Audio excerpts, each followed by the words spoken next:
దైవజనమా, వాక్యం బోధిస్తున్న నేనైనా, వాక్యం వింటున్న మీరైనా సమయం విషయంలో ప్రతి వ్యక్తి బహు జాగ్రత్తగా ఉండాలి. ఎందుకు సమయం విషయంలో జాగ్రత్తగా ఉండాలి? చూడండి, సమయం ఒక వ్యక్తికి సంతోషాన్ని ఇవ్వగలదు, కానీ సంతోషాన్ని మరలా తీసుకురాలేదు. నా మాట మీకు అర్థమైందా? సమయం ఒక వ్యక్తికి సంతోషాన్ని ఇవ్వగలదు, ఇవ్వగలదా లేదా? ఇవ్వగలుగుతుంది, కానీ మరలా తిరిగి అదే సంతోషాన్ని సమయం తీసుకురాలేదు. సమయం విలువ, కాలం విలువ ఎప్పుడు అర్థమవుతుందో తెలుసా? అందుకే ఒక సామెత ఉంటుంది, కాలం ఎంత విలువైంది అని అంటే దాన్ని కోల్పోయినోడికే దాని విలువ అర్థమవుతుందంట. కాలం ఎంత విలువైందో ఎవడికి అర్థమవుతుందో తెలుసా? దాన్ని కోల్పోయినోడికే కాలం విలువ అర్థమవుతుంది. ఒకసారి చూడండి, మన బాల్యము నుంచి నేటి వరకు, లేదు మనం పుట్టిన నాటి నుండి నేటి వరకు చూడండి, అనుకుంటాం కదా, ఆ రోజు నేను అట్లా చేయకుండా ఉంటే ఎంత బాగుండేదో, అలా నేను ఆ రోజు అట్లా నేను సమయాన్ని వ్యర్థం చేయకపోతే ఎంత బాగుంటుందో అని చెప్పేసి ఎప్పుడు అనిపిస్తుందో తెలుసా?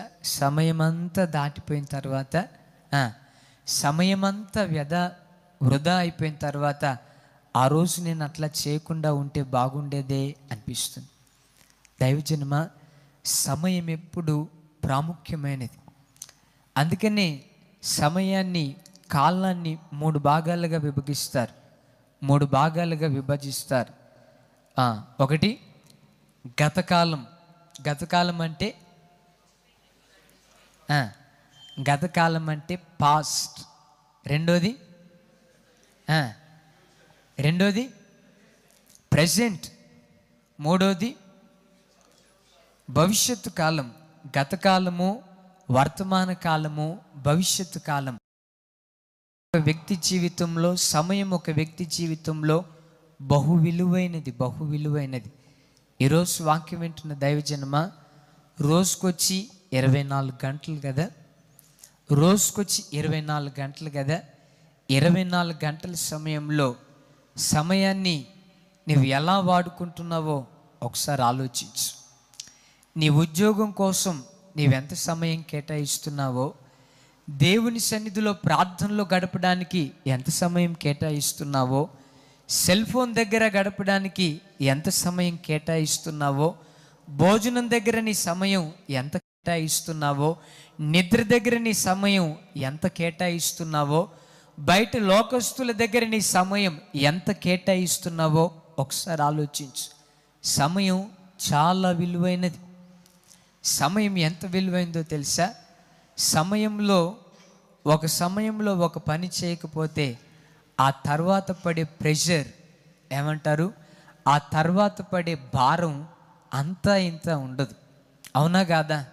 ఇప్పుడు పిల్లలు ఉన్నారు, వాడు 10వ తరగతికి వచ్చినప్పటి నుంచి తల్లిదండ్రులు చెప్తారు, ఒరే 10వ తరగతిలో నువ్వు మంచి మార్కులు తెచ్చుకోవాలి, చదువుకోరా అంటారు.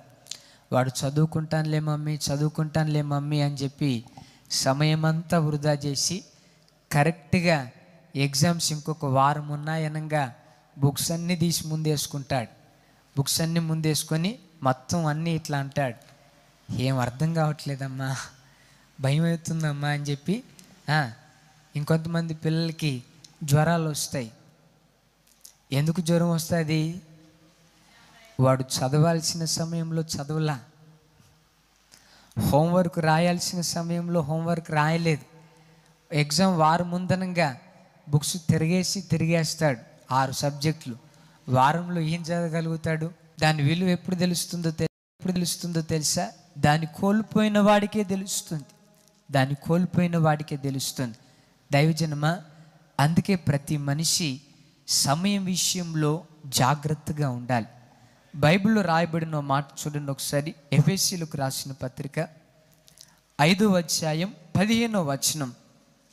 మీరు సమయమును పోనివ్వక సద్వినియోగం చేసుకొనుచు అజ్ఞానుల వలె కాక జ్ఞానుల వలె నడుచుకొనుడి. సమయాన్ని ఏం చేయొద్దంట? సమయాన్ని పోనివ్వకూడదు. దాన్ని ఏం చేసుకోవాలి? సద్వినియోగం చేసుకోవాలి. సమయాన్ని సద్వినియోగం చేసుకునేవాడు ఎవరో తెలుసా? వాడు జ్ఞాని. చెప్దామందరం ఆమేన్. సమయాన్ని సద్వినియోగం చేసుకునేవాడు జ్ఞాని.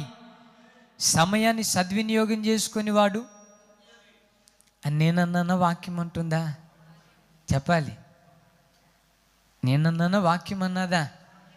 దైవజనమ చూడండి, సమయాన్ని సద్వినియోగం చేసుకునేవాడు వాడు జ్ఞాని. సమయాన్ని సద్వినియోగం చేసుకునేవాడు వాడు అజ్ఞాని. ప్రతి మనిషి తన జీవితంలో 24 గంటల సమయంలో నిద్రకంటూ ఒక సమయాన్ని కేటాయించాలి. ఉద్యోగం కంటూ ఒక సమయాన్ని కేటాయించాలి. భోజనం కంటూ ఒక సమయాన్ని కేటాయించాలి. సెల్ ఫోన్ కంటూ ఒక సమయాన్ని కేటాయించాలి. దేవుని సన్నిధిలో గడపడానికి ఒక సమయాన్ని కేటాయించాలి. ఒకడు జ్ఞాని ఎలా కాగలడో తెలుసా? సమయాన్ని సద్వినియోగం చేసుకున్న వాడే జ్ఞానిగా మార్చబడతాడు. సమయాన్ని సద్వినియోగం చేసుకోకుండా చూడండి, ఉద్యోగం చేసే టైంలో నిద్రపోయే టైంలో భోజనం చేసి, భోజనం చేసే టైంలో బయటెక్కడో తిరిగేవాడు వాడు ఏనాటికి జ్ఞాని కాలేడు. ఏనాటికి జ్ఞాని కాలేడు. కొంతమంది చూడండి, భోజనానికి కానీ కూర్చుంటారా, గంట సేపు తింటారు. అవునా కాదా? మీరేందంత సీరియస్గా చూస్తున్నారు? భోజనానికి అని కూర్చుంటారా, గంట సేపు తింటారు. మరలా తినేది ఇంతే. ఇంతైనా కలిపిందే కలిపి, నమిలిందే నమిలి, డాక్టర్ 32 సార్లు నమ్మలమన్నాడన్నా, 32 సార్లు నమిలితే కనుక లోపల ఫుల్గా జీర్ణమవుతుందని చెప్పి ఇంతన్నాన్ని గంట సేపు తింటారు. ఇక సెల్ ఫోన్ చూద్దామని అట్లా వాట్సాప్ ఆన్ చేద్దామనో లేకపోతే యూట్యూబ్ ఆన్ చేద్దామనో ఫోన్ ఆన్ చేస్తారు కదా, జస్ట్ 10 నిమిషాలు చూసేద్దాం అనుకుంటే గంట సేపటి దాకా 2 గంటల సేపటి దాకా ఫోన్లోనే ఉంటారు. వాడు ఎప్పుడైనా జ్ఞాని కాగలడా? చెప్పాలి. వాడు ఏ రోజుకైనా జ్ఞాని కాగలడా?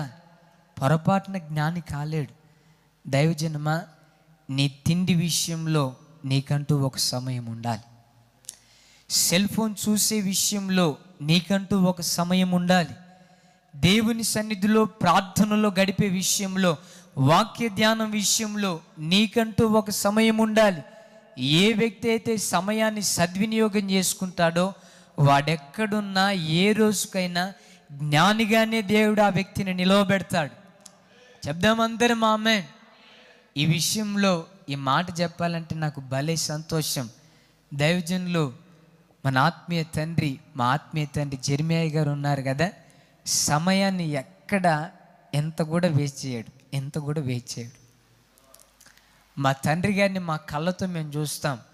భోజనం చేసేటప్పుడు ఎన్ని వెరైటీలు ఉన్నా, ఎంత మంచి ఫుడ్ ఉన్నా 10 నిమిషాల్లో భోజనం చేసి లేస్తాడు అక్కడి నుంచి. 10 నిమిషాల్లో 100 వెరైటీలు ఉండేది.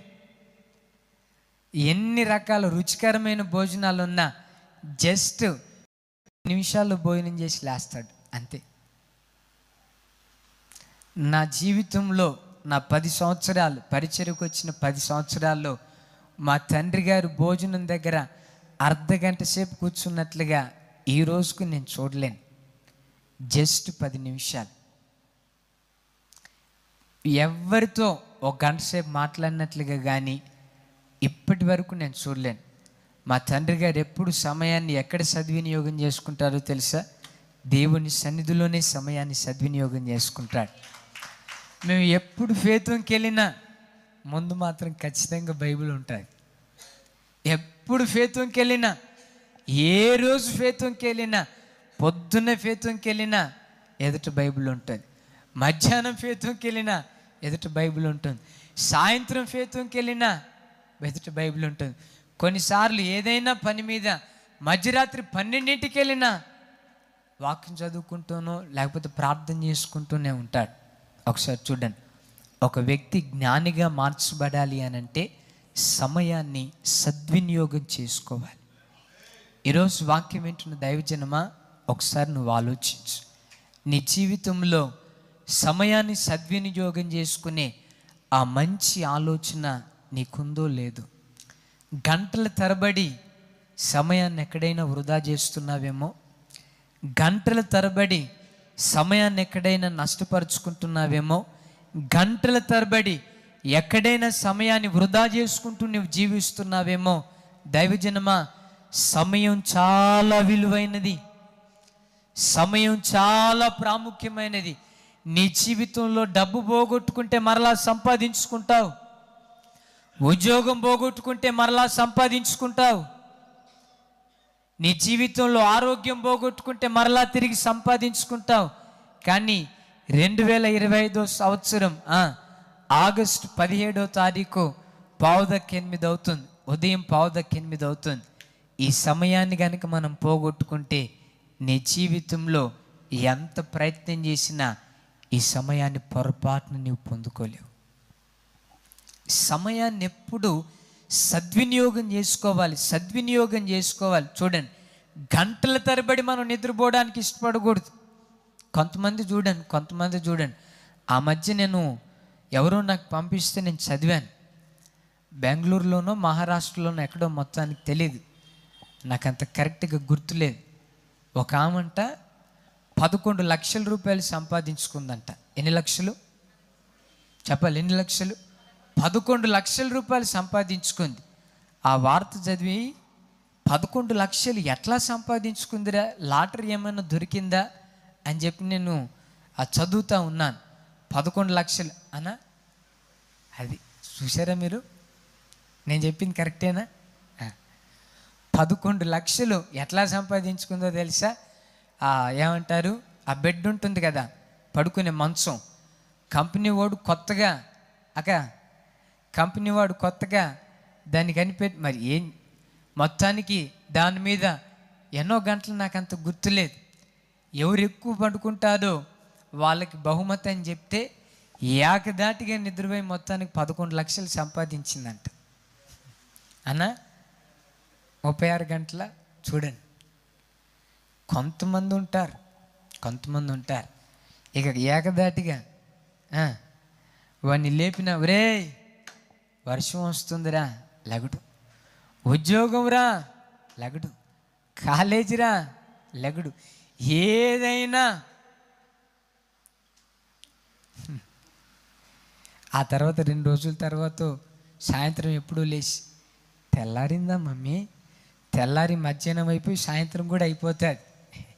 పొద్దుగూకితే ఆడికి ఏమనిపిస్తుందో తెలుసా? ఇప్పుడే తెల్లవారుతున్నట్టు అనిపిస్తుంది అంటాడు. చూడు, సమయాన్ని ఎప్పుడు సద్వినియోగం చేసుకునే వారిగా దేవుని సన్నిధిలో మనం బ్రతుకుదుము గాక.